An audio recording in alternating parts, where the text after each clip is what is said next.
Evening everyone, मैं हूं आपका अपना आर के रंजन सर और आप लोगों का स्वागत है आर के रंजन इंग्लिश क्लासेज और चैनल में। आज आप मिल रहे हैं अमित कुमार, जिन्होंने इस बार बिहार बोर्ड फाइनल एग्जामिनेशन में 438 मार्क्स प्राप्त इन्होंने किया है।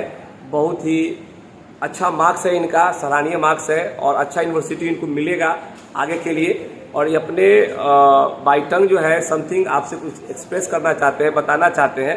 तो आइए हम लोग बात करते हैं अमित कुमार से। क्या आपको कुछ अपना शेयर करना चाहते हैं एक्सपीरियंस, उसको आप लोग देखिए, एंजॉय कीजिए। आइए अमित कुमार, सबसे पहले आप अपना परिचय दीजिए। Thanks for inviting me.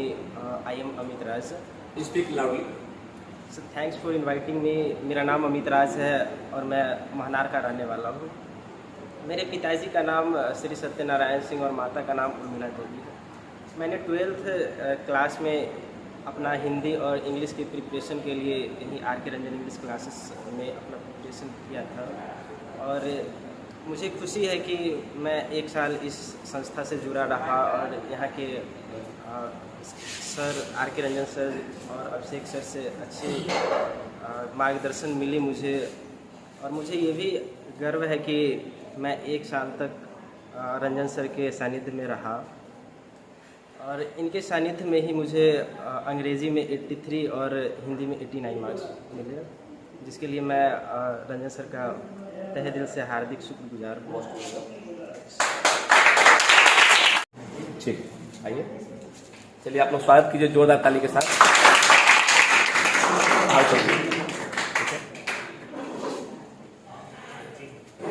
चलिए, जितना गर्व आपको लोग हो रहा है उससे ज़्यादा हम लोग को भी गर्व हो रहा है आप पर कि आपने इतना अच्छा मार्क्स लाया। ठीक है, आप इसको पकड़िए। बहुत बहुत धन्यवाद। Be happy. आप रिपोर्ट लीजिए।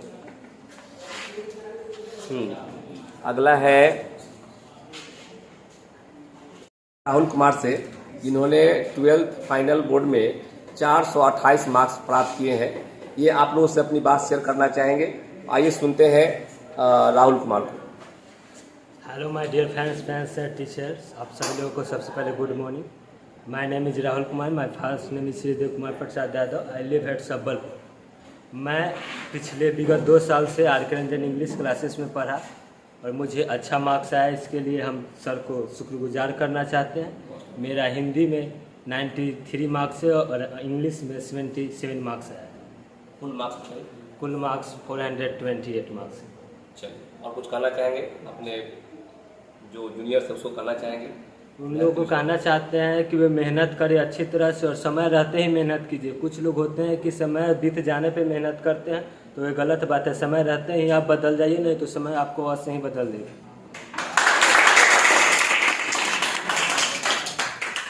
नहीं,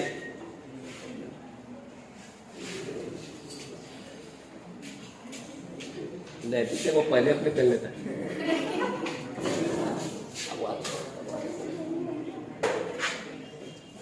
कोई दिक्कत नहीं, बढ़िया है।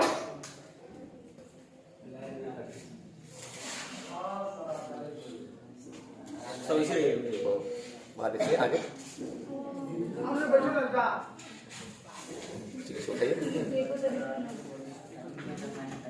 ठीक है Rahul, okay. Be happy Kumar से, जिन्होंने 12th फाइनल बोर्ड में 426 मार्क्स प्राप्त करने का काम किया है। ये अपने एक्सपीरियंस को साझा करेंगे आपके साथ। तो आइए बात करते हैं अभिषेक कुमार से। गुड मॉर्निंग सभी को, मेरा नमस्कार। Thanks to invite me. मेरा नाम अभिषेक है, मैं लालगंज का रहने वाला हूँ। मैं आर के रंजन इंग्लिश क्लास संस्था से 2 सालों से जुड़ा हुआ हूँ और यहाँ पे मैंने पढ़ के इंग्लिश में 78 और हिंदी में 85 मार्क्स प्राप्त किए हैं, जिसके लिए मैं आर के रंजन का तहे दिल से शुक्रिया करता हूँ। बस, और मेरे कुल मार्क्स 426 आए। और आप कुछ मैसेज देना चाहेंगे अपने जूनियर्स को जो आपको सुन रहे हैं? मैं उनको यही कहना चाहूँगा कि आप शुरू से ही मेहनत कीजिए। पेपर के टाइम पे आप सोचेंगे कि 1-2 महीने पढ़ के हम अच्छे मार्क्स प्राप्त कर सकते हैं, तो ऐसा कुछ नहीं है। आप शुरू से ही मेहनत करेंगे तभी आपके अच्छे मार्क्स आएंगे। बस शुरू से ही मेहनत कीजिए, जो पढ़ाया जा रहा है क्लास में उसको रिवीजन करते रहिए। Okay, thank you.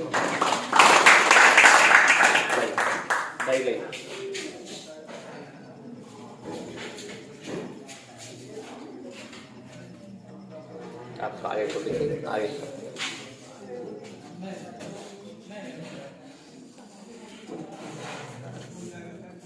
ठीक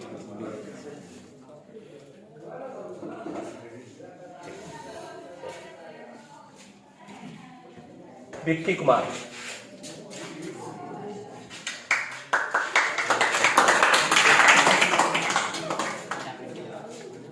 तो आप मिल रहे हैं विक्की कुमार से, जिन्होंने फाइनल में 418 मार्क्स प्राप्त किया है। तो आइए सुनते हैं विक्की कुमार से। Here present all my respectful teacher and all my dear friend, a sweet and charming good morning to all of you. Today I am very happy I have got a chance to say something about myself. I am Vicky Kumar. I am the son of Pramod Kumar. My father is businessman. My mother is housewife. I live at Sonpur.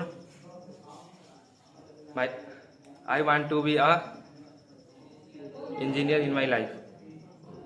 That's all. Thank you. और अपनी experience को साझा कीजिए, कुछ करना चाहते हैं message वगैरह।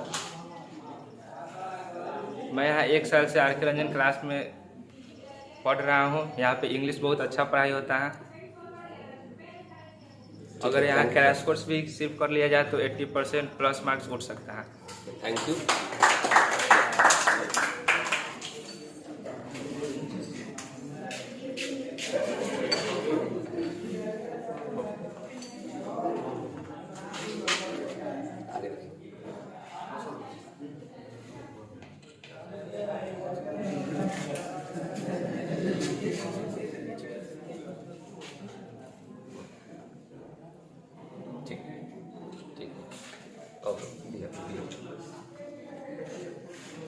रोमा कुमारी।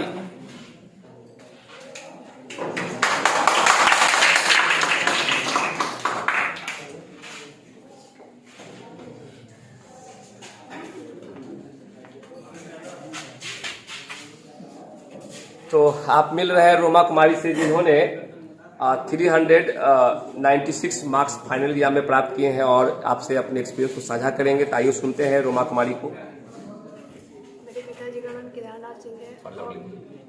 मेरे पिताजी का नाम केदारनाथ सिंह है। मैं आर के रंजन सर की क्लास में 11th से पढ़ती थी और मैंने जो पढ़ा वो खुद से पढ़ा और सेल्फ स्टडी पे ध्यान दिया। और मेरे इंग्लिश में 74 मार्क्स है और हिंदी में 81 मार्क्स है, टोटल 396 है। मैं और बच्चों से, मेरे जूनियर से यही कहना चाहूँगी कि आप लोग बहुत मेहनत करके पढ़े और रिवीजन करते रहे और 1-2 महीने पढ़ने से कुछ नहीं होता है और डेली पढ़े और उसको रिवाइज करते रहे।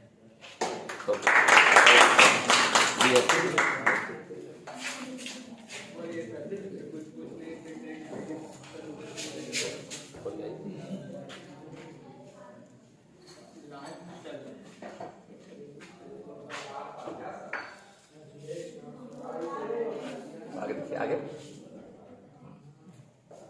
ठीक है, ओके, थैंक यू।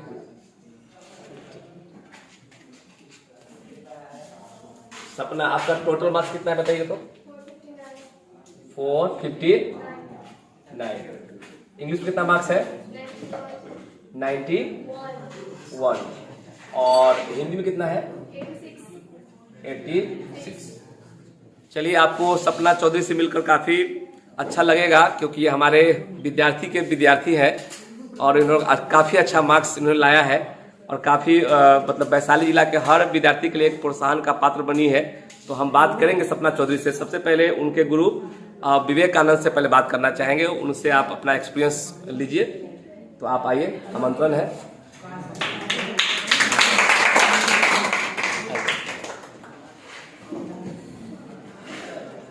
पहले आप बताइए किस साल में जो है आप पढ़े थे, कितना पुराना बात है, उसको थोड़ा सा तरोताजा कर दीजिए, क्योंकि सारे विद्यार्थी के लिए आप काफ़ी सीनियर्स है ना। तो पहले उन बातों को आप रखिए। First, good morning, sir, and good morning, my all students. Not students, my sisters and brothers. मैं यहाँ पे मिनिमम वही 2010 में ही हम सर से मिले थे, जब सर नाइस कंप्यूटर एजुकेशन में पढ़ाते थे। जब नाइस कंप्यूटर एजुकेशन में सर पढ़ाते थे उस समय से ही हम इनको जानते हैं। तो इनकी पढ़ाई हमें बहुत अच्छी लगी, बट हम गांव लेवल के एक स्टूडेंट थे, बट ये जो भी पढ़ाते थे हम बाहर बैठ के सिर्फ सुना करते थे। हमें सिर्फ सुनने में अच्छा लगता था कि सर पढ़ा रहे हैं, क्योंकि उस समय मेरे पास टाइम बहुत कम होता था। हम कंप्यूटर क्लासेस करते थे तो सिर्फ सर को सुनते थे और चले जाते थे। बट एक दिन ऐसा मौका आया, सर के साथ बैठे, बात किए, सर को बोले सर हमें भी पढ़ना है। तो सर हमें जूनियर सेक्शन में बैठा दिए ले जा करके कि बैठो यहाँ पे, यहाँ बैठ करके समझो क्या समझते हो। फिर भी वहाँ पर भी उस समय गौरव भैया ये सब बहुत मतलब बहुत ज़्यादा तेज़ बच्चे लोग थे, बट मेरी यानी ग्रामेटिकल बहुत कमज़ोर थी, बहुत ज़्यादा कमज़ोर थी मेरी ग्रामेटिकल, बट रिटन मेरा ठीक ठाक था। तो सर जो भी पूछे बता देते थे, बट स्पीकिंग हमें नहीं आती थी। इंग्लिश तो अभी हम बोल सकते हैं, बट उस समय कुछ नहीं आता था उस समय। तो बस उसके बाद सर नाइस कंप्यूटर से उठ करके वहाँ बगल में यादव कम्प्लेक्स में एक छोटी सी कोचिंग का संस्था है ना स्थापना की गई। उस समय हम लोग बहुत सब मतलब क्या नहीं किए होंगे, सर को क्या बताया, सर के बारे में कुछ बोल ही नहीं सकते। मेरे गुरुदेव है, मेरे भगवान है, इतना ही हम जानते हैं इनके बारे में। तो हम उस समय राजीव भैया एक हुआ करते थे, राजीव भैया हम लोग मिल करके कोचिंग संस्था ढूंढ करके सर को नाइस कंप्यूटर से निकाल करके यहाँ पे लाया गया। हम लोग चौक पे खड़ा होकर के हैंडबिल बांटते थे, जबरदस्ती कहते रहे चल पढ़ने के लिए, खराब लगेगा तो कोई दिक्कत नहीं है, तुम चल ना 4 दिन पढ़ के तो देख, उसके बाद बोलोगे ना कैसा पढ़ाई होता है। उसके बाद वहाँ पर भी बहुत दिन हम लोगों ने पढ़ाई की। उसके बाद हम सुबह में आते थे और सर के साथ ही रहते थे पूरी, मतलब हमें इतना लगता है कि हम अपनी 3-4 साल की ज़िंदगी सर के साथ ही गुजार दिए थे। सर के साथ घर पे भी रह जाना है ना, सर के साथ पटना चले जाना, इनकी क्लासेस थी तो सर हम भी चलेंगे, देखेंगे सिर्फ कि आप कैसे पढ़ाते हैं, है ना। कभी कभी मौका मिलता था स्टेज पे आकर के पढ़ाने का, इसके अलावा तो कुछ हम लोग सिर्फ पढ़ते थे। बट कोचिंग मेरी संस्था उसी समय शुरू हुई 2011 में, जब आर.के. नंदन सर द्वारा ही उसकी स्थापना की गई, जिसकी कोचिंग का नाम, मेरा नाम विक्की आनंद है। तो हमने कोचिंग, जैसे सर अपना आर.के. रंजन सर है तो हमने अपना नाम रखा विक्की आनंद इंग्लिश क्लासेस। सर का था आर.के. रंजन इंग्लिश क्लासेस, हमने रखा विक्की आनंद इंग्लिश क्लासेस, जिसकी स्थापना 2011 में हुई। 2011 से हम लोग यहाँ पढ़ते थे। उसके बाद वहाँ से कोचिंग हट करके फिर बगल वाले में शिफ्ट हुई। बगल के बाद अभी हम लोग थे ही जब जय कुमार सर के यहाँ बगल में पढ़ते थे, कंपटीशन की तैयारी करते थे। उस समय सर ये वाले कंपटीशन में इस वाले फ्लैट में आए थे। उस समय ये बहुत अब तो छोटा हो गया है क्लासरूम, पहले बहुत बड़े क्लासरूम हुआ करते थे, सभी में पूरे बच्चे बैठे रहते थे। हम लोग बस यहाँ पे बैठ करके देखा करते सर क्या पढ़ा रहे हैं। कभी कभी मौका ऐसा मिला कि हम भी पढ़ाते गए। बट एक चीज़ है, सर की पढ़ाई बहुत ही ज़्यादा टफ थी, बट जिसको भी आज तक सर पढ़ाया, इनका बहुत सारे स्टूडेंट बहुत अच्छे पोस्ट पे भी है ना। हम भी शुक्रगुजार है, हमने भी यहीं से पढ़ाई की। आजकल हमारे यहाँ एक हमारी वो भांजी लगती है और मेरी स्टूडेंट है, जिसको हमने 8 साल पहले पढ़ाया, 2 साल 10 साल से हम उसको पढ़ा रहे हैं। 10 साल से अभी तक में विलेज और प्रखंड में तो होता है ना, माइल पंचायत टाइप पे बहुत सारे टॉपर अभी तक हम दे चुके हैं। उधर जैसे आर.के. रंजन सर इधर के लिए इंग्लिश है, वैसे इंग्लिश के दुनिया में उधर भी हम लोग को भी कुछ जानता है लोग। तो वहाँ के जितने भी 4-5 गाँव के बच्चे उसको हम ही पढ़ाते हैं। अभी मेरे कोचिंग में एक बैच में 50 स्टूडेंट्स के आसपास बैठते हैं। हमें भी टोटल 150 स्टूडेंट्स को पढ़ाते हैं। अभी नए स्कूल की हमने स्थापना की, किड्स वर्ल्ड प्ले स्कूल। सब मेरे जितने भी बच्चे पढ़ाए हुए हैं सभी टीचर हैं अभी मेरे स्कूल में। मेरे स्टूडेंट ही मेरे स्कूल को चलाते हैं, वाइस प्रिंसिपल से लेकर के सब मेरे स्कूल के स्टूडेंट ही है। यहाँ तक कि सपना भी मेरे स्कूल में 2 मंथ जब बैठी हुई थी 10th का एग्जाम दे करके, तो बोले बैठ के क्या करोगे, आओ करके रिवीजन करो। बट इसके अंदर में बहुत ही मतलब क्या बताइए, 8 क्लास में थी तो 12th का सारे ग्रामेटिकल टर्म्स वही अभी बैठे थे तो बोल रहे थे कि विक्की भाई आप जैसे लिखते हैं ना सेम सर भी लिखे हुए हैं। मेरे सर नहीं सेम लिखे हुए, सर के तरह हम लिखते हैं, सर मेरे तरह नहीं लिखते, क्योंकि सर उनकी हम परछाई है, वो नहीं है मेरी परछाई। उस सर क्योंकि ये जो भी एग्जाम्पल्स वगैरह है जैसे लिखते हैं सर सेम टू सेम हम पढ़ाते हैं। हम तो समटाइम्स अपने बच्चे को ये भी दिखा देते हैं कि देखो ये ऑनलाइन क्लास सर का, तुमको एहसास नहीं होगा कि विक्की भैया पढ़ा रहे हैं कि आर.के. रंजन सर पढ़ा रहे हैं। और वास्तविकता होती है इनकी, एक एक एग्जाम्पल हम भी देते हैं, ठीक है ना। सर का ये कथन था, असाइनमेंट के नीचे लिखा था, जो कल सपना बोली थी, बुझी है समा तो फिर से जल सकती है, कश्ती किनारे फिर से लग सकती है, कभी मायूस ना होना जिंदगी में, क्योंकि ये किस्मत है और किस्मत कभी भी बदल सकती है। वास्तविक में सर ने ही हमारी किस्मत को बदला है और इन्हीं का देन है कि आज हम ये 10th क्लास में 411 मार्क्स लेकर के आई। बहुत ज़्यादा रो रही थी, फिर भी हम उसको बोले कोई दिक्कत नहीं है, फिर से मेहनत करो। फिर ही बोली हम कॉमर्स लेंगे। हम बोले तुमको जो इच्छा करता है वो तुम पढ़ाई करो। बट इस बार हमें गर्व से ऊंचा, बट मेरा तो सपना था कि वो बिहार टॉप करे, पर 14 नंबर बहुत ही मतलब छोटे मार्जिन से वो रह गई। अभी उसका 459 मार्क्स आया, जो मेरी स्टूडेंट भी है, मेरी भांजी भी है, ठीक है ना। तो वो अभी वैशाली टॉपर है कॉमर्स में। वैशाली कॉमर्स, साइंस, आर्ट्स तीनों में सबसे ज़्यादा वैशाली भर में जो नंबर है सबसे ज़्यादा इसी का है, 459। कल इसके सम्मान में MLA जितने थे हमारे इधर के, ये क्या बोलते हैं, MLA हो गए, मुखिया सरपंच हो गए, जितने भी थे, मतलब जितने भी लीडर्स वगैरह थे, BDO मैम थी विद्युपुर की, वो सभी लोग, बहुत बड़ा भव्य मतलब बहुत बड़ा प्रोग्राम हुआ था। सर को भी आमंत्रित किया गया था, सर भी आए थे। सर के आप देखे भी होइएगा ये फेसबुक पर भी सर डाल रखे थे। हाँ, तो सर गए थे वहाँ पे बच्चे को प्रोत्साहन के लिए, है ना। अब जैसे आप लोग अभी जितने बड़े बड़े बच्चे हो, हम मेरे यहाँ भी सभी तरह के बच्चे पढ़ते हैं। हम अभी ग्रेजुएशन तक को इंग्लिश पढ़ाते हैं, बट सभी देन इन्हीं का है। हम कुछ नहीं है, जो भी अभी भी कोई प्रॉब्लम्स होती है तो हम सर को ही याद करते हैं, ठीक है ना। सर के यहाँ पढ़िए, हमें जितना भरोसा है सर के ऐसा कोई नहीं पढ़ा सकता। हाजीपुर में नए नए बहुत सारे टीचर हो गए, हमें तो पता भी नहीं था कि ये सब भी टीचर हो गए हैं, बट उन लोग से भी सब क्लासमेट ही सब क्लासमेट है। जब हमसे मुलाकात होती है, अरे विक्की तुम यहाँ पे, हम ले तुम क्या कर रहे हो, तो हम कोचिंग खोले हुए। तो सर के बगल में काहे खोल लिया, गधा कहीं का, ई का बात हो गया। तो हम लोग देखिए, हम पढ़ाने के लिए हम भी हाजीपुर आएंगे तो हम भी पढ़ा सकते हैं, बट हम नहीं आ सकते क्योंकि कभी भी गुरु का कंपटीशन हम नहीं कर सकते। उनसे हम हमेशा नीचे थे, नीचे है और जिंदगी भर रहेंगे। हम अपने सभी बच्चों को बार बार एक ही बात समझाते हैं कि आर.के. रंजन सर को यदि कोई हमें बोल दे कि सरस्वती माँ के बगल में पिक्चर रख करके उनकी पूजा करो, हम दिन रात पूजा करेंगे। क्योंकि हम कुछ नहीं थे, हमें ना ग्रामर आती थी, उतना ग्रामर तो कुछ आती ही नहीं थी, बट ग्रामर अभी मेरे लिए बहुत ही नॉर्मल है। हम एक दिन के अंदर में पूरा वॉइस आपको समझा सकते हैं, 1 घंटे के क्लास में वॉइस खत्म कर सकते हैं और आपको समझ में आएगी। और पूरे 3 मार्क्स आते हैं ना, 3 का 3 टच होगा, नहीं टच होगा तो पढ़ाना छोड़ देंगे, इसकी गारंटी है, ठीक है। पढ़ा सकते, बट कभी मौका मिलेगा, आएंगे तो जरूर पढ़ाएंगे। इससे ज्यादा क्या कहे, इससे ज्यादा फिर आपको मेरे बारे में सपना बताएगी कि वो किस तरह से पढ़ाई की, वो आएगी तो समझाएगी। बट आप लोग से यही उम्मीद करेंगे कि आप लोग भी इसी तरह से सर का नाम रोशन करते रहे और आने वाले समय में जैसे आज हमें मौका मिला ऊपर अपने स्टूडेंट के साथ आने का, आप लोग को भी कुछ अच्छा करके, क्योंकि यहाँ पे आना सबके सौभाग्य की बात की नहीं है। सबकी सौभाग्य होगी, जो सौभाग्यशाली है वही बच्चे यहाँ पे आ सकते हैं, कभी टीचर बन करके या कोई जॉब प्राप्त कर करके या किसी भी तरह से, सभी यहाँ पे नहीं आ सकते हैं। आप लोग से रिक्वेस्ट है मेरी, सर से जुड़े रहे, किसी तरह की प्रॉब्लम्स नहीं है, सर से अच्छा कोई नहीं है। बोल सकते हैं R K. Ranjan sir is the best teacher in Hajipur. इन्होंने अपनी भावना को प्रकट किया है।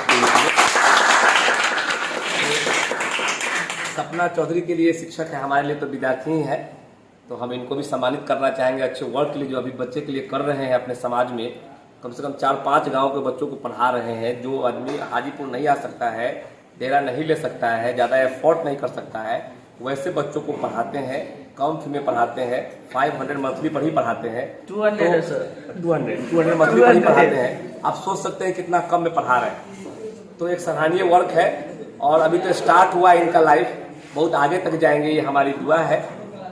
तो आप इनको आप स्वीकार करें, ठीक है।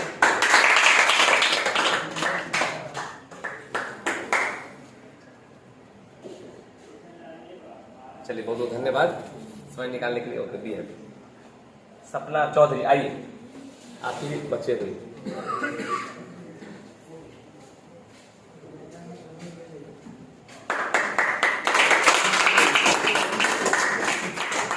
ठीक है, तो हम लोग मिलेंगे सपना चौधरी से जिन्होंने फाइनल बोर्ड में 459 मार्क्स प्राप्त किए हैं और ये अपना एक्सपीरियंस का आपके बीच रखेंगे। आइए सुनते हैं Sapna Chaudhary.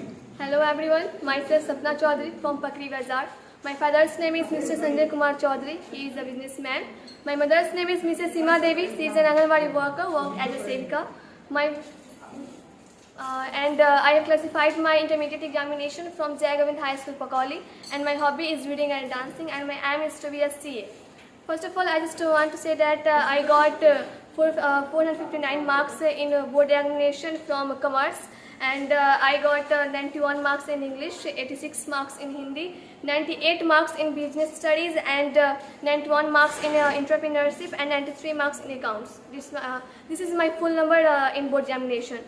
First of all, I just want to say that from when I was 7 years old, from them I was studied in Buchanan Smith math classes that is directed by my Buchanan sir, and I have never called him sir, only Bhaiya, because everyone just know him as Bhaiya. And when I was studied in Buchanan Smith math classes, then I am not more intelligent than today you have already seen.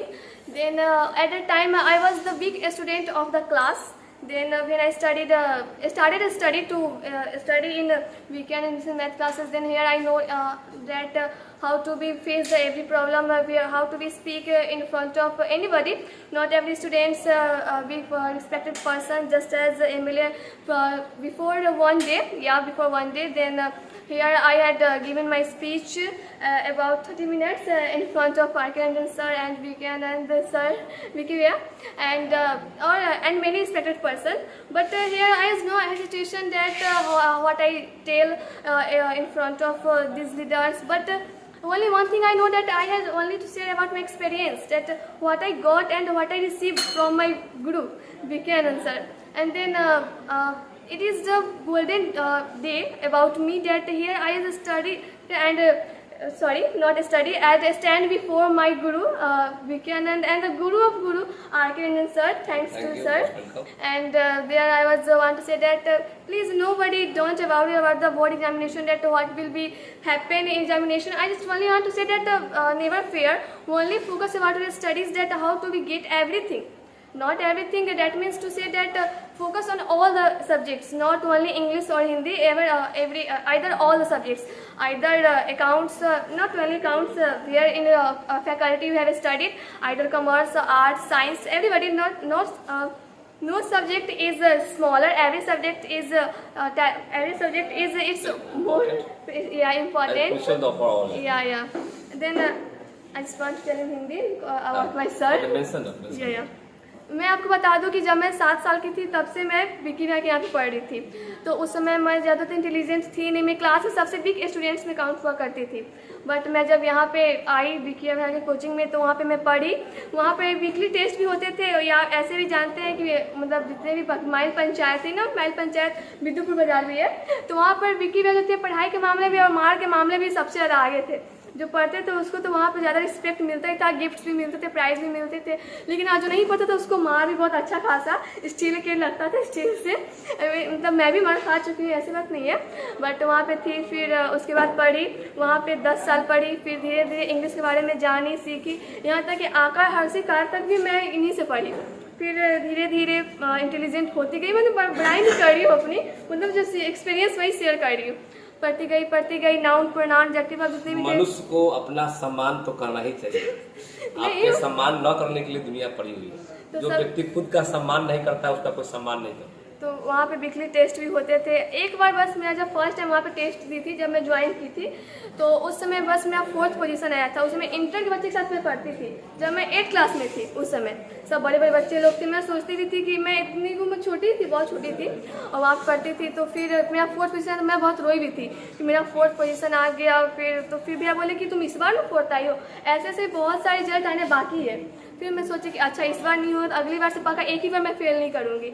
और उसके बाद by chance कही या by hope कभी fail नहीं आई उस time से, कभी नहीं। चाहे वो फर्स्ट मतलब स्टैंडर्ड 1, 2 से लेकर अभी तक 12th क्लास में आ गई, कभी ना ही फर्स्ट स्कूल टॉपर जो बोलते हैं, जैसे स्कूल लेवल पे स्कूल टॉपर होते हैं, और कोचिंग लेवल पे जैसे क्लास टॉपर, और ये जैसे अभी डिस्ट्रिक्ट टॉपर हो गई। तो थोड़ा सा मिस रहा कि मैं बिहार टॉपर नहीं कर पाई 14 मार्क्स से। बट खुशी भी है कि वैशाली टॉपर में फिर फर्स्ट रैंक है मेरा, उतना नंबर किसी का नहीं है। वहाँ पर भी हुआ कोई मतलब टेस्ट उस्ट हुआ, वर्ब्स टेस्ट तो बोलते हैं भैया, अपना असाइनमेंट जैसे आप बोलते हैं वैसे पूरा असाइनमेंट बना कर देते थे पूरा अच्छे से। जैसे उसमें वीकेंड इंग्लिश मैथ का से लिखा हो जाता था, सब पढ़े अच्छे से पढ़े। फिर उसके बाद टेस्ट होता गया ये नहीं कि प्राइज़ की कंजूसी भी की जाती थी, प्राइज़ भी बहुत अच्छा खासा मिलता था, मेडल के साथ साथ जितने भी नोटबुक, डायरी जितने भी थे सब मिलता था। वो सब पढ़ लिए, टोटल चीज़ें वहाँ पे कंप्लीट कर ली। तो फिर उसके बाद जब मैं 10th क्लास में गई, तो उसमें भी जब यहाँ ग्रेजुएशन के मैं दीदी सब साथ में पढ़ी। मेरी दीदी जो खुद अभी ग्रेजुएशन कर रही है, उनके साथ ही मैं पढ़ चुकी थी। लेकिन हाँ, उतने बच्चे सब बड़े बड़े थे, बट उसमें भी सबसे टॉप मैं ही आती थी। उसलिए मतलब बच्चे लोग आते, न्यू भी आते, तो सब बोलते क्या कि मैं इसको हरा दूंगी, मैं हरा दूंगी। लड़की भी थी, तो भैया बोलते थे क्या कि तुम बस इसी पे फोकस करो कि तुमको हराना है। तो मैं उनको बोलती भी थी यदि वो मेहनत करेगी तो ऐसा थोड़ी ना है कि मैं मेहनत नहीं करूँगी, मैं भी तो मेहनत करूँगी। लेकिन हाँ, वो सब बोले कि यदि एक भैया आए थे निखिल भैया, ये भी इन्हीं के मतलब स्टूडेंट थे, तो वो बोले क्या कि मैं चैलेंज देता हूँ कि इसको मैं हरा दूंगा। तो मैं बोली कि मैं भी आप चैलेंज देती हूँ कि यदि आप मुझको नहीं हरा पाए तो आप कोचिंग से चली जाइएगा। यही बात हुआ। टेस्ट हुआ भैया, टेस्ट वॉइस नरेशन का डिग्री ना, ऑल मतलब ग्रामर का पार्ट्स जो होते हैं सबका टेस्ट लेते थे, तो उसमें हमसे बहुत पीछे रह गए। तो फिर मतलब बाई बैट के हिसाब से वो कोचिंग छोड़ के चले गए, मुझे बुरा भी लगा। ये सब हो गया। फिर उसके बाद जब 10th फाइनल की मैं यहाँ जय गोविंद हाई स्कूल पकौली से, तो उसमें भी मेरा 411 मार्क्स आया। लेकिन सब बोला कि 80% से कम नहीं है, तुम्हारा मैट्रिक में बहुत अच्छा आया है। बट मुझे बहुत बुरा लगा, मेरे भैया को लगता था कि बिहार टॉप नहीं तो कम से कम डिस्ट्रिक्ट लेवल पे तो आएगी, मुझे भी लगा था। फिर उसके बाद भैया भी बहुत समझाया कि तुम रो मत, अभी तुम बस मैट्रिक की हो, इंटर करो, इंटर में तुम अच्छे मार्क्स गेन कर लोगी। मैं सोची कि कहीं इंटर तो बहुत टफ है, कॉमर्स में पहले ली थी, मुझे पता नहीं था कॉमर्स होता क्या है। फिर पढ़ी जानी, तो फिर बाय गॉड एंड एफर्ट मेरे विक्रिया के एफर्ट से मैं जो मतलब इस मुकाम पे आज खड़ी हूँ, फिर डिस्ट्रिक्ट में टॉप आई हूँ। मैं अपने सारे क्रेडिट जो है मैं अपने मम्मी पापा और मेरे भैया को देना चाहूँगी। खास कर मुझे जितने भी लेवल्स हैं, जितने भी मतलब प्रॉब्लम्स हैं, सब में मुझे सपोर्ट दिया। कभी ये नहीं कहा कि तुम ये मत करो वो मत करो, मतलब जितना अच्छा लगा। यहाँ तक कि मैं एग्ज़ाम देने भी मैं अपने मम्मी पास नहीं जाती थी, बल्कि भैया के साथ ही जाती थी। इसलिए बता दूँ, जैसे भैया बोले कि मैं सरस्वती जी के सामने अपने गुरु को रखकर पूजा करूँ तो मुझे कोई इतना बुरा नहीं लगेगा, उससे मैं भी बोल सकती हूँ कि मैं भी अपने सरस्वती जी के सामने यदि मैं अपने गुरु विक्की का करूँगी तो मुझे उतना बुरा नहीं लगेगा। और एक बता दो कि भैया बोले थे practice makes a man perfect. ये तो मेरे विक्की भाई का आपका भी होगा, मुझे नहीं पता। Practice makes a man perfect, यानी कि जो बच्चे कुछ भी यदि सीख जाते हैं तो यदि उसका आप रिवीजन करते रहिए, प्रैक्टिस करते हैं, तो ये ऐसा नहीं होगा कि आप कभी भूलिएगा, बल्कि आप उसको और कंठस्थ होते जाइएगा। क्योंकि मैंने वॉइस नरेशन जो था बस 10th में की थी, मैंने पढ़ी थी, उसके बाद 2 साल मैं नहीं पढ़ी। भैया को बोल दिए थे आप मुझे इतने अच्छे से पढ़ा दिए हैं 10th में कि मुझे फिर दोबारा आने की जरूरत ही नहीं है, मैं बस उसी का रिवाइज करती रहूँ तो मुझे पूरा अच्छा से याद हो गया। यहाँ तक कि कितने नंबर में कितने रूल हैं वो भी सब पूरा याद करवा दिए थे। तो फिर उसका रिवाइज की, अच्छा इंग्लिश में 91 मार्क्स भी आया, ये नहीं कि 80+ ही रह गया। इसलिए उनकी बहुत खुशी भी हुई कि चलो मेरा पढ़ाया हुआ इतना अच्छा है। सही में तो मैं गर्व के साथ कह सकती हूँ कि यदि मतलब हाजीपुर में तो नहीं पता है मुझे, हाजीपुर कभी आई नहीं, मतलब आई थी बट इंग्लिश की मानू तो जानती तो नहीं हूँ। बट हाँ बता दूँ, मेरे विक्की में ऐसा इंग्लिश कोई नहीं पढ़ा सकता है, कोई नहीं। मैं स्पोर्ट फील कर रही हूँ कि मैं आज अपने गुरु के सामने खड़ी हूँ और कुछ बोल पा रही हूँ, तो वो सब मेरे विक्री के कारण हो पाया है। क्योंकि वहाँ पर भी मुझे इंग्लिश स्पीकिंग सिखाया जाता था कि कैसे इंग्लिश स्पीकिंग बोला जाता है, सबके सामने में कैसे रिस्पेक्टेड वर्ड यूज़ किए जाते हैं, पार्डन, मतलब बहुत सारे इंग्लिश वर्ड थे वो मुझे सिखाए। इसलिए बता दूँ तो मैं इंग्लिश जितना भी जानती हूँ, नॉट ओनली इंग्लिश मतलब बट ऑल्सो जितने भी सब्जेक्ट्स मैं जानती हूँ सब मेरे विक्री का पॉसिबल हो पाया है, थैंक्स टू विक्की भैया and thanks to my mother, thanks to sir, thank you.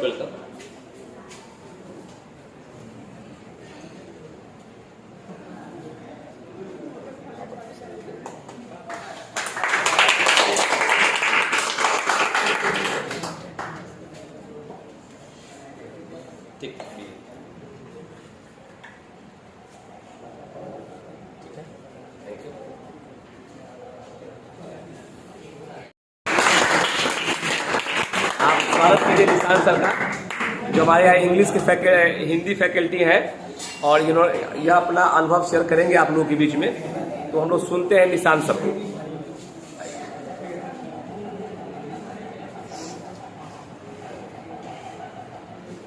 यहाँ आने से पहले मुझे किसी ने पूछा किधर जाते हो, मैंने कहा मैं सुगंध हूँ, मैं किधर नहीं जाता हूँ, मैं बिखर जाता हूँ।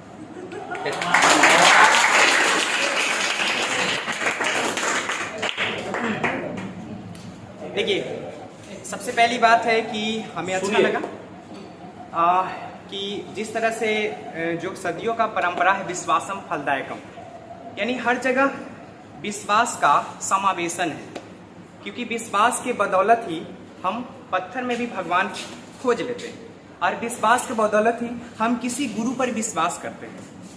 तो इसका एक छोटा सा प्रेरक प्रसंग आपको सुनाएंगे, आप समझे ही होंगे, जो जानते ही होंगे सिकंदर के बारे में। सिकंदर के गुरु का नाम था अरस्तु, और एक बार सिकंदर और अरस्तु एक जगह जा रहे थे। जाने के क्रम में था कि एक बीच में एक बड़ा सा एक पुल पड़ता था, और पुल में ऐसा था कि आगे आगे अरस्तु जा रहे थे और पीछे से सिकंदर जा रहे थे। अब वहाँ ऐसा हुआ कि पता नहीं सिकंदर को ऐसा क्या लगा कि सिकंदर उस पुल को जल्दी से आगे जा करके आर पार कर लिया। अरस्तु को ये बात सही नहीं लगा, यानी सिकंदर के गुरु अरस्तु को ये बात सही नहीं लगा।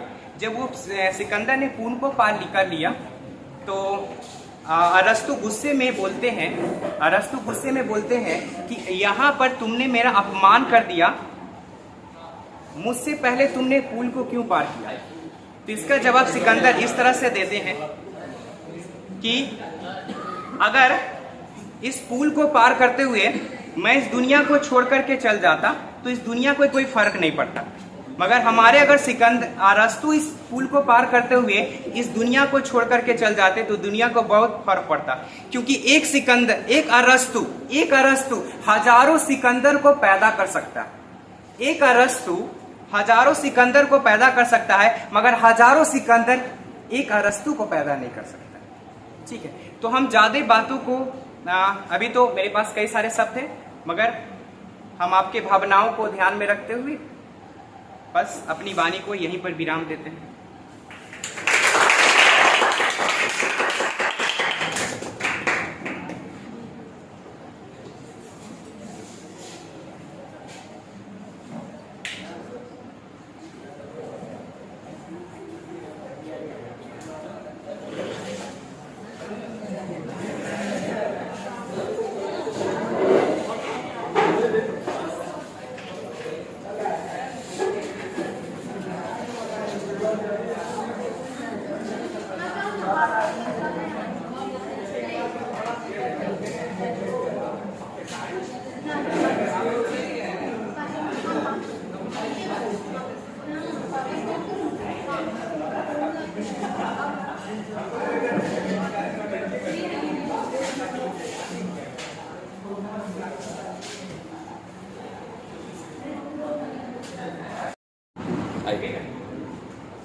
आइए अमित राज बताएंगे आपको। इनका एनडीए क्वालिफाइड हुआ है 12th अप्रैल में ही, तो एनडीए के बारे में अपना एक्सपीरियंस साझा करेंगे आपके बीच में।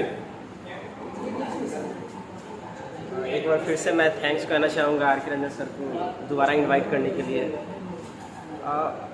मैं 12th अपियरिंग में जब था तो मैंने एनडीए का वो जो रिटन एग्ज़ाम का फॉर्म आया था उसको मैंने भरा था, और मैंने एनडीए में क्रैक भी कर लिया था। मेरा एनडीए में एक्सपेक्टेड मार्क्स था 457। It was my expected marks because NDA जो है वो अपना मार्क्स जो है रिलीज़ नहीं करता, बट जो आंसर कीज भेजती है उसके अनुसार आप जब मिलाते हैं तो अपने मार्क्स को ये कैलकुलेट कर सकते हैं।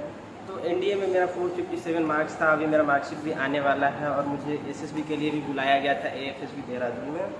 वहाँ मैंने इंटरव्यू भी दिए थे, बट बैड लक मैं कॉन्फ्रेंस आउट हो गया था। तो सबसे पहले मैं एनडीए के बारे में आप लोग को बताना चाहूँगा, बिकॉज मैं जेई मेन की प्रिपरेशन कर रहा था और इसी बीच एनडीए का भी फॉर्म आ गया था, तो मैंने सोचा अपियरिंग में ही मैं फॉर्म भर देता हूँ। मेरा सिलेबस भी पूरा कंप्लीट नहीं था, फिर भी मैंने भर दिया था। और एनडीए में जो है सबसे पहले सब्जेक्ट का बहुत बड़ा रोल होता है कि सब्जेक्ट को किस प्रकार आप चुनते हैं, सेलेक्ट करते हैं कि किस किस क्वेश्चन को अटैम्प्ट करना है, किस सब्जेक्ट में ज़्यादा फोकस करके उस सब्जेक्ट के क्वेश्चन को डील करना है। बिकॉज टाइम बहुत कम होता है वहाँ पे, मात्र 2 घंटे आपको मिलते हैं, 2.5 घंटे, जिसमें से आपके आधा घंटा और लगभग 45 मिनट OMR फिलिंग और ये आपका अटेंडेंस वगैरह में ही निकल जाते हैं। तो टाइम मैनेजमेंट बहुत ज़रूरी होता है। सबसे पहले मैथ के लिए तो बहुत ज़्यादा, बिकॉज मैथ में 120 क्वेश्चन होते हैं और आपको केवल 2.5 घंटे मिलते हैं। और मैंने पहले भी बताया 45 मिनट आपके ऐसे ही लॉस हो जाएंगे इन समय ही। तो सबसे पहले मैथ का, और अधिकतर बच्चे मैथ में ही फेल कर जाते हैं और जिस कारण से उनका यूपीएससी एनडीए जो है वो रिटन क्लियर नहीं हो पाता है। तो सबसे पहले मैं सब बताना चाहूँगा जो भी एनडीए एस्पिरेंट है, जो भी चाह रहे हैं कि एनडीए इस बार दूँ या फिर एनडीए 2 देना चाहते हैं, मैं उन लोगों को कहूँगा सबसे पहले आप लोग मैथ पे अच्छे से फोकस करें, बिकॉज मैथ स्कोरिंग भी है और मैथ में ही आप लोग फेल भी कर सकते। बहुत ज़्यादा बच्चे, मतलब आप लोग नहीं, बहुत ज़्यादा स्टूडेंट फेल भी कर जाते हैं। तो सबसे पहले मैं कहूँगा कि मैथ में टाइम मैनेजमेंट के लिए आप लोग मॉक टेस्ट का प्रैक्टिस बहुत ज़्यादा करिए। सिलेबस तो कंप्लीट करना बहुत ज़रूरी है ही, और मैंने भी यही किया था। बिकॉज मेरे को जीके आती नहीं थी, मेरे को सोशल साइंस में इंटरेस्ट नहीं था, बट मेरे पास मैथ था, साइंस था और इंग्लिश तो था ही। तो मैंने मैथ, साइंस और इंग्लिश के बदौलत ही एनडीए में 457 मार्क्स जो है अचीव करिए। बिकॉज जो मैथ का पेपर था वो 300 मार्क्स था। मैंने सोचा 300 मार्क्स जो है मुझे इधर 200 लगभग ले आने, बिकॉज मेरा सिलेबस पूरा कंप्लीट हुआ नहीं था। तो इट वॉज माई एक्सपेक्टेशन कि 300 तो आ नहीं सकते, 250 भी आ नहीं सकते, और टाइम मैनेजमेंट का भी बहुत ज़्यादा ये था दिक्कत।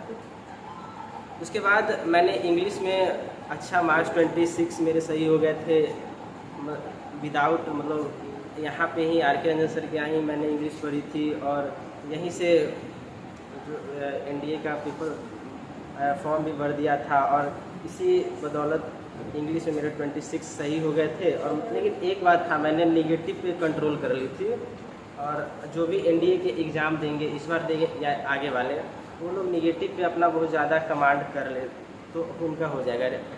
और साइंस भी अच्छा था, तो मेरा साइंस में 50 आउट ऑफ 50 सही हो गए थे। मैथ में अच्छा मार्क्स आ गया था, और इस वजह से मेरा NDA रिटन निकल गया था। और मुझे SSB के लिए बुलाया गया था, AFSB देहरादून। AFSB देहरादून में मुझे सबसे पहले 28 को मेरी रिपोर्टिंग थी, और 7 दिन का प्रोसीजर था। तो सबसे पहले स्क्रीनिंग टेस्ट हुआ मेरा। स्क्रीनिंग टेस्ट हुआ तो मैं उसमें स्क्रीन इन हो गया था। GT हुए, और picture perception and description test, plus में और सब भी टेस्ट हुए। OIR officer intelligence rating test, OIR में भी मेरे अच्छे रेटिंग आ गए थे। तो इस तरह फर्स्ट 2 डे, जिसको फेज़ 1 भी बोला जाता है, वो मेरा क्रैक हो गया था। बस बैड लक था, मेरा आखिरी दिन में रिजेक्ट हो गया था, कॉन्फ्रेंस आउट हो गया था। और फिर बुरा तो लगा था, बिकॉज बहुत अच्छा गया था मेरा 7 दिन का जर्नी था, जो कि बहुत ही एडवेंचरस भी था। और मतलब जब आप SSB में जाते हैं, वहाँ के माहौल को देखते हैं, तो लगता है कि यार ऑफिसर वाली फीलिंग आ जाती है। ऑफिसर के साथ थोड़ा उठना बैठना हो जाता है, उनके कांटेक्ट में, उनसे बातचीत, ये सब तो आपको भी थोड़ा सा लगने लगेगा कि हाँ कहीं आए हुए हैं, लगता है हम भी आर्म फोर्सेस में ऑफिसर बन गए हैं। तो वो सब एक्सपीरियंस बहुत अच्छा रहता है। और 7 दिन का जर्नी तो आपको पता ही लगेगा, स्वर्ग में है, खाना वाना का तो अच्छा रहता ही है। साथ ही वहाँ का माहौल भी इतना अच्छा होता है ना कि आप सोचेंगे कि मतलब वो लाइफ का बहुत ही अमेजिंग मोमेंट होता है। अगर आप SSB पे पहुँच जाते हैं और 7 दिनों का जर्नी कर लेते हैं कंटिन्यू, तो आपको लगेगा यार बहुत बड़ा अचीवमेंट हो गया हमारे लाइफ में। बिकॉज SSB जाना भी बहुत बड़ी बात होती है, सिलेक्शन होना ना होना तो दूर की बात है। तो यही मैं कहूँगा कि आप लोग भी NDA का दें, और अच्छे से दें। और मॉक टेस्ट जो लोग भी 10 तारीख को एग्ज़ाम अपियर कर रहे हैं, उन लोगों को कहूँगा कि मॉक टेस्ट स्टार्ट कर देना, बिकॉज मॉक टेस्ट बहुत इंपॉर्टेंट है। और यही कहूँगा बेस्ट ऑफ लक। आप लोग 10 तारीख वाला इजी एग्ज़ाम मैं भी दे रहा हूँ, और जो लोग अगले बार भी देंगे, NDA 2 देंगे, या फिर किसी भी क्षेत्र में जो करना चाह रहे हैं, अच्छे से प्रिपरेशन करिए। That's all, best of luck. Okay, thank you. Anand sir जो आर्ट के फैकल्टी हैं, आपके बीच में अपना एक्सपीरियंस साझा करेंगे, आय का निर्देशन आपको देंगे। तो आमंत्रण है, आप आइए स्टेज पर, अपने 2 शब्द को कहिए बच्चों को। आइए, हम लोग सुन रहे हैं आनंद सर को। नमस्कार। इस सम्मान समारोह में सभी छात्र छात्राओं एवं शिक्षकगण का हार्दिक हार्दिक अभिनंदन है, साधुवाद है, शत शत नमन है। जैसा कि आज का जो विषय है, शिक्षा पर चर्चा होना है, और साथ साथ सम्मान समारोह में जितने भी छात्र छात्राएं शामिल हुए हैं उन सबको भी पुरस्कृत किया गया है। और हम चाहेंगे कि इस तरह से यह सिलसिला जो है लगातार हर साल होती रहे, ताकि बच्चों का मनोबल आगे की ओर बढ़ता है। मैं कुछ अपनी बातें को बता देता हूं आप लोगों के सामने कि किन परिस्थितियों में हमने यहां तक आया है। आप सभी मेरे बारे में बहुत कुछ जानते हैं, लेकिन बहुत बच्चे ऐसे हैं जो नहीं भी जानते हैं। मैं अभी PK झा डिग्री कॉलेज में इतिहास विभाग में शिक्षक के पद पर काबिज हूँ, और साथ ही साथ राजनीतिक पार्टी से भी मेरी ताल्लुकात हैं। हाजीपुर शहर के प्रखंड अध्यक्ष के रूप में शिक्षा प्रकोष्ठ जदयू से राजनीति पार्टी में भी जुड़ा हूँ, और अपने क्षेत्र में जो भी शिक्षा की समस्याएं हैं या शिक्षा की स्तर है, उसको मैं बहुत ही बारीकी से निगरानी से देखता हूँ कि किस तरह से गरीब के बच्चे या अमीर के बच्चे, उन दोनों की पढ़ाई के बीच में अंतर, समानताएं, सब कुछ को मैं देख रहा हूँ कि जहाँ गरीब के बच्चे किस तरह से रात दिन वह मेहनत करके अव्वल स्थान को प्राप्त कर रहे हैं, वहीं अमीरों के बच्चे बड़े बड़े DPS स्कूल हैं, संत पाल है, संत जोन्स है, उनमें उनकी जो एकेडमिक स्थिति है उसको भी मैं जानता हूँ अच्छी तरह से। मैं खुद की बात बता लेता हूँ कि मैं कोई बड़ा स्कूल से पढ़ के नहीं आया। आप सभी जानते होंगे कि अभी कितनी दयनीय स्थिति है सरकारी स्कूलों की, वहाँ पर क्या व्यवस्थाएं हैं, शिक्षा की व्यवस्था क्या, टीचर कब आते हैं कब जाते हैं, इस पर भी हमको विचार करना चाहिए। तो वैसे स्कूलों से हम लोग पढ़ के यहाँ तक पहुँचे हैं, और शायद इसलिए पहुँचे हैं कि मुझे एक अच्छा रास्ता मिला है, एक अच्छे मार्गदर्शक मिले।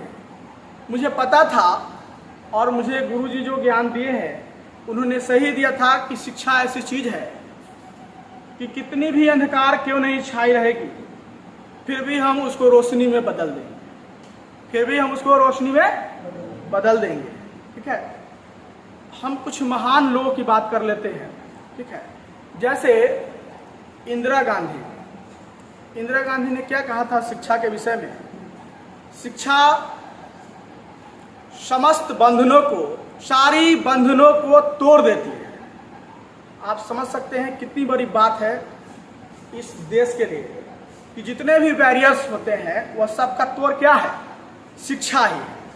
महात्मा गांधी किसकी बात करते हैं? उनके नज़रों में शिक्षा क्या है? महात्मा गांधी यह कहते हैं कि शिक्षा से चरित्र का निर्माण होना चाहिए, संस्कारी शिक्षा होनी चाहिए, ठीक है। उसके बाद विवेकानंद जी क्या कहते हैं, उनको सुनेंगे। विवेकानंद जी कहते हैं कि शिक्षा आपके अंदर मौजूद है, केवल आपको निखारने की जरूरत है, उभारने की जरूरत है। और सबसे बड़ी बात शिक्षा के क्षेत्र में भगत सिंह ने कहा है। भगत सिंह ने कहा है कि शिक्षा कैसे होनी चाहिए। खुद से सवाल पूछते हैं सभी छात्र छात्राओं, भारत के रोजगार बेरोजगार युवा से यह सवाल है कि शिक्षा कैसे होनी चाहिए। आप जब हिंदी का एक पाठ पढ़ेंगे उसमें लिखा हुआ है, उस पाठ का नाम है एक लेख एक पत्र। शायद निशांत सर इसके बारे में अच्छे से जानते हैं। शिक्षा कैसी होनी चाहिए? क्या यही शिक्षा होनी चाहिए कि हम आईए, बैंक, रेलवे, SSC करके, साइंस और मेडिकल इंजीनियरिंग करके अपने नौकरी को पा लिया, चलो हो गया मेरा काम? नहीं, नौकरी आपको केवल एक आजीविका का साधन है, वह देश परिवर्तन का साधन नहीं है। लेकिन जब तक देश परिवर्तन नहीं होता है तब तक आपकी शिक्षा बेकार है, आपकी नौकरी कोई काम का नहीं है। इसलिए शिक्षा का उद्देश्य नौकरी नहीं होना चाहिए, बल्कि शिक्षा का उद्देश्य समस्या उन्मूलन से होना चाहिए। आपके पास समस्या क्या है, इस चीज पर सवाल होना चाहिए कि समस्या हमारे पास क्या है। और जब हमारे पास समस्या है, इसका मतलब कि समस्या हमारे देश में है। आप समझिए, बड़े बड़े एजुकेटर्स लोग जो होते हैं आज बेरोजगार पड़े हैं, डिग्री लेके घूम रहे हैं, 8-10 हज़ार 12 हज़ार के महीना में पगला रहे हैं मन। क्यों? इसलिए क्योंकि उन्होंने अपना ध्यान नौकरी की ओर मुख किया है, और नौकरी नहीं हुआ तब तो आपको नौकरी भी नहीं हुआ, आपका देश का समस्या भी दूर नहीं हुआ, तो आप कैसे शिक्षा था? हमारे गांव का एक एक तबके के बच्चों को जैसे हो, जिस परिस्थिति में हो, उसको शिक्षित करना सबसे पहले मेरा काम है। और शिक्षा और शिक्षित से, शिक्षा और शिक्षक जो भी इस समाज में, इस समूह में, इससे जो भी कुछ जुड़ा हुआ है, वह सब महान कार्य कर रहे हैं। इस पृथ्वी पर इस महान कार्य के अलावा कोई काम नहीं है। जो शिक्षा देता है, जो लेता है, आप लोग ले रहे हैं फिर भी आप महान काम कर रहे हैं, और हम लोग दे रहे हैं वह भी महान काम। आप समझिए कि इस देश में गरीबी, बेरोजगारी, चोरी डकैती, लूट, अपहरण, हत्याएं जैसी समस्या है ना, इस समस्या का जड़ क्या है? इस समस्या का जड़ है कि हमको जो शिक्षा मिला है, ठीक है, वह शिक्षा दोषपूर्ण शिक्षा है। कैसी शिक्षा है? अगर शिक्षा दोषपूर्ण नहीं होती तो आज यह समस्या नहीं होती। इसलिए सबसे ज्यादा फोर्स करना है कि गुणवत्तापूर्ण शिक्षा कैसे मिले और चरित्र निर्माण का शिक्षा कैसे मिले, रचनात्मक शिक्षा कैसे मिले, सकारात्मक शिक्षा कैसे मिले। ठीक है, केवल किताबी भाषा पढ़ करके नौकरी ले लेने से यह केवल आपको देश परिवर्तन का साधन नहीं हो सकता। इसलिए हम सभी को देश की जो समस्या है उस समस्या को दूर करने के लिए ही पढ़ना होगा। इस चीज को आप तय करिए। जितने भी हमारे टॉपर्स हैं उनको तो मैं यही कहूंगा कि आप अपने लाइफ के साथ साथ आप अपने इस देश के समस्या को अपने आप से जोड़िए, तब जाके आप देखिएगा कि नहीं, अरे वास्तव में आंसर सही कह रहे हैं। ये जो देश की इतनी बड़ी समस्या है कि आज 75 साल हो गया, बताइए देश कितनी धीमे धीमे स्थिति से चल रही है। तो आप कहें कि भारत का इकोनॉमिक सिस्टम जो है मिक्स है, कहीं कैपिटलिज्म चल रहा है, कहीं सोशलिस्ट चल रहा है, इसलिए ऐसा धीरे धीरे चल रहा है। मानते हैं कि मेरा सिस्टम धीरे धीरे चल रहा है, लेकिन आपका एजुकेशन कहाँ है? इस चीज को देखना है। आज भोगी है उस एजुकेशन का। ठीक है, रसिया, यूक्रेन, अभी दुनिया में मैं भारत की शिक्षा ठीक है थोड़ा सा लोअर है, मैं जानता हूँ। भारत से बहुत सारे लोग, बहुत सारे विद्यार्थी स्टूडेंट जाते हैं बाहर में मेडिकल इंजीनियरिंग, खासकर मेडिकल की पढ़ाई के लिए। और देखिए ऐसा पढ़ाई वो मेडिकल इंजीनियर खूब रात दिन पढ़ रहे हैं और लोग एक दूसरे को कपार फोड़ के मर रहे हैं। भारत ने कभी भी अपनी ओर से युद्ध की घोषणा या भारत या एशिया की बात करें, अपनी ओर से कोई भी ऐसा गलती नहीं करता है जहां पर वह युद्ध का उद्भेदन हो जाए। अब बताइए, यूरोप जो कभी जंगली लोगों की तरह नंगे घूमता था, ठीक है, वही लोग युद्ध का कारण बना हुआ है। 1914 में देखिए, 1939 में देखिए और अभी 2022 में देखिए। मूल कारण देखिए, यूरोप ही आ जाता है। एक दूसरे के, एक कल्चर के लोग दूसरे कल्चर। यूक्रेन क्या था, अभी रूस क्या है, कहां से कहां हम लोग चले जा रहे हैं, बताइए। कैसे शिक्षा लोग पा रहे हैं कि आपस में यही माने मतलब शिक्षा है कि एक दूसरे को मार रहे हैं, काट रहे हैं, लूट रहे हैं, लोग घर द्वार छोड़ के भाग रहे हैं, यही शिक्षा है। तो मैं ऐसी शिक्षा में बाबा विश्वास नहीं रखता हूं जो मानवताओं का हनन करे। हम सभी छात्र छात्राओं, शिक्षकगण वैसे शिक्षाओं में विश्वास रखेंगे, वैसे शिक्षाओं को प्रसारित करेंगे, वैसे शिक्षाओं को देंगे जो सीधा सीधी देश कल्याण से हो, मानव कल्याण से हो, नैतिकता से हो, चरित्र निर्माण से हो। इसी के साथ मैं अपनी बातों को ठीक है। इसीलिए डॉक्टर जाकिर हुसैन ने कहा है कि अब मानव को सर्वप्रथम इंडिविजुअल और सेकेंड सोशल, मानव को स्वयं और समाज दोनों के लिए काम करना चाहिए। अर्थात मनुष्य के पास दो काम है, दोहरी काम है, और मनुष्य को दोहरी काम करना चाहिए, तब जाकर आपका समाज और देश का विकास हो। चलिए इसी शब्दों के साथ हम लोग आज का क्लास विराम करते हैं। फिर मिलते हैं अगले वीडियो में। तब तक ध्यान रखिए। Bye, take care, see you next video.